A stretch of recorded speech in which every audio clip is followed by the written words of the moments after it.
The subconscious mind and the conscious mind are two separate entities living inside one person, inside one body, inside one brain.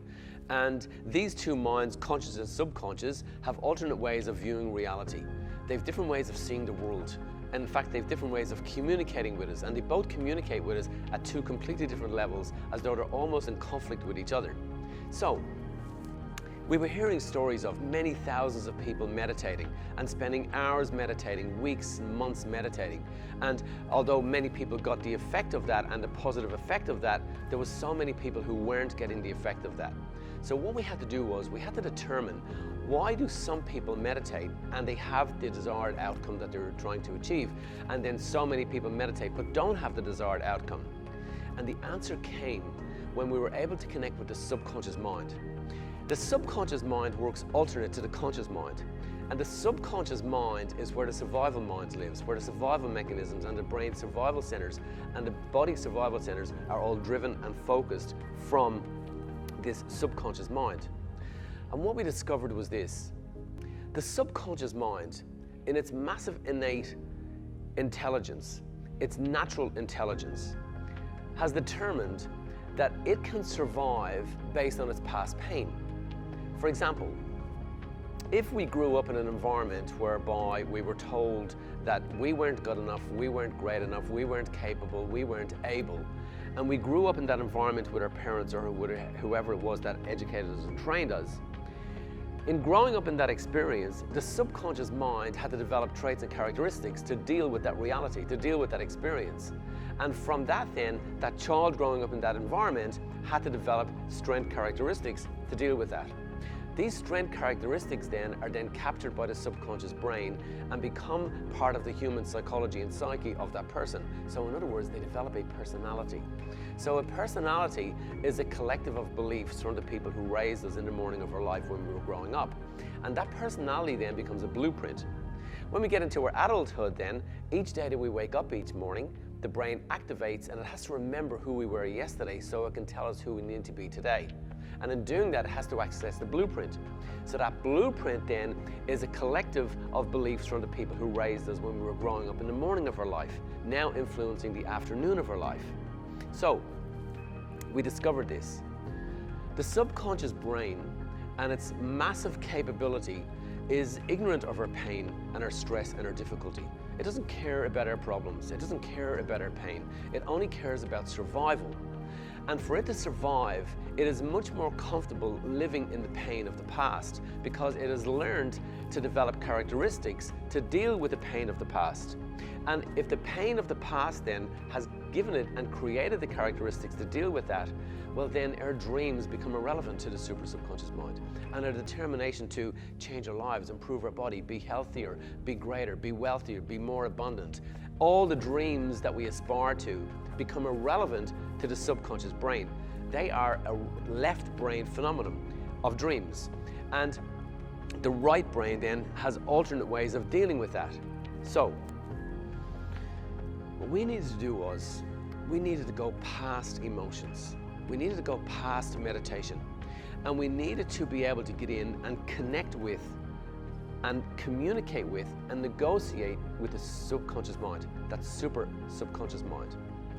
In doing that then, we realized that if we can teach the super subconscious mind, the subconscious mind, if we can teach it that we have learned the lesson from the pain that we grew up in our life as we grew up as children, well then the subconscious brain stops repeating the pain in the future. Now, how does it repeat pain? And it does it this way. Whatever pain that we grew up with our parents, and we may have grown up in loving relationships, it doesn't make any difference. There was always something missing, and that missingness gave us and built our characteristics, the strength characteristics that determine our personality. So the super subconscious brain then ensures that literally we marry our mother. So we marry our fathers. So we marry the greatest pain from the past. And we started to see in our experiments and our research that this was a phenomenon that was reality. People were literally in their adult life subconsciously marrying the most painful trait and characteristic of the people who raised them, unconsciously. What that meant was this: it means that As soon as we get into our adulthood and we determine that we want to find the love of our life, we want to live a harmonious relationship, we want to live happy and in almost heaven on earth, well, they are constructs of the dreaming brain. But the dreaming brain is not in charge, because if it was in charge, well then all we would have to do is dream. And the moment that we dream, then we just have to keep living in that dream. And if we keep living in that dream, then we'll step into that dream. But it didn't take place. It doesn't happen, because dreams are not the driving force of our future. The driving force of our future is the subconscious mind.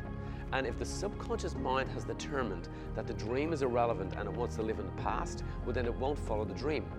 And it doesn't follow the dream because it has determined that if I do something new, if I follow my dream, if I listen to my aspiration, if I listen to my dreaming mind, well then I'm going to have to do something new. And something new to the subconscious brain means I could be faced with new challenges. And because the subconscious brain has learned to deal with old challenges, it is much preferable to the subconscious brain that it lives with the old challenge. So literally, it's subconsciously, meaning beyond our conscious aware brain's ability to observe, the subconsciously then ensures that we marry that. What we done was this. In communicating with the subconscious brain, we were able to develop a process. We call that process a QIC process, which stands for the Quantum Affirmation Collapse Process. And we were able to take our students and we were able to bring them into a moment, a 2-hour experience. And in that 2-hour experience, we were able to get past the subconscious brain. We were able to get in and connect with exactly the experience that had caused their greatest pain issue when they were growing up. And we were able to communicate with that memory of them.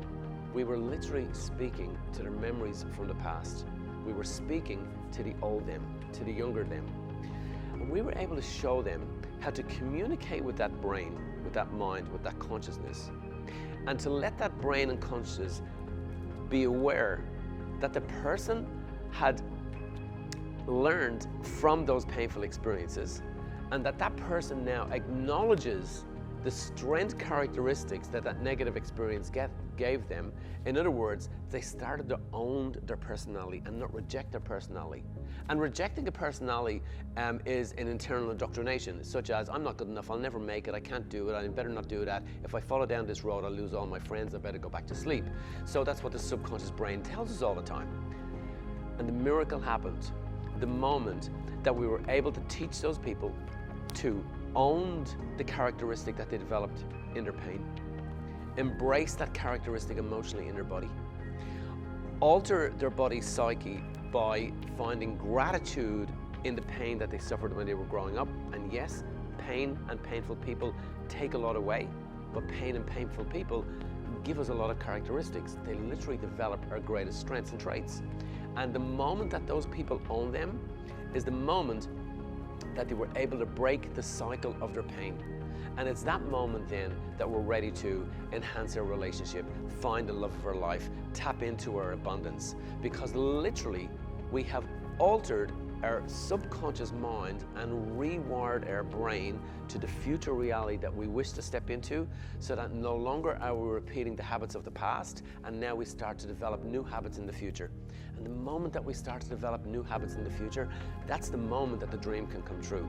So, in essence then, thinking about it and acting about it is never going to bring it about. What we have to do is, we have to go past that, and we have to literally rewire our whole mind and body connection.